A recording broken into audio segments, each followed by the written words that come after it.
qo'shig'ingni sotasanmi unaqa deyishgan. ko'p chiqadi. Endi o'sha vaqtda endi hozir bunaqa men hozir bu yo'lga milliy tatuировкasi, tatuировка deydimi, nima deydi buni? Kubok biz tilimizda. Zo'r-ku. Albatta. Anchagina og'ir ekan-a? Ha, shunday.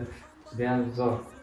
Ko'p hollarda men do'stim bor, Sudin Mirzo, do'stim bilan o'sha vaqtda birga turardik, o'sha yotoqxonaga. Asosan bizning spesimiz bo'lganda, tugash vaqti kirib qolardi ko'p vaqt keyin. Hozir estrada rivojlanib ketdi o'sha yo'lga. O'sha vaqtda 2009-yil ko'pchilik mana shunaqa milliy yo'lga ijod qilingan qo'shig'ingni sotasanmi deyishganda menga.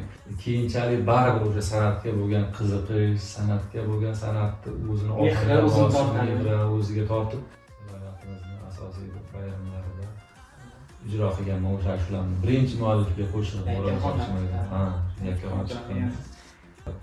Nima deydi? Qiziqib yaratganman buni. O'zimga yoqib o'sha g'oyalari ham. O'z bastalar. O'zim g'oyalarimni o'zim qilganman. O'rama soch mayda, qoshi qalam yor qayda. O'rama soch mayda, qoshi qalam yor qayda. Bag'rim kabob qilib bilmam ketdi yor qayga. Bag'rim kabob qilib bilmam ketdi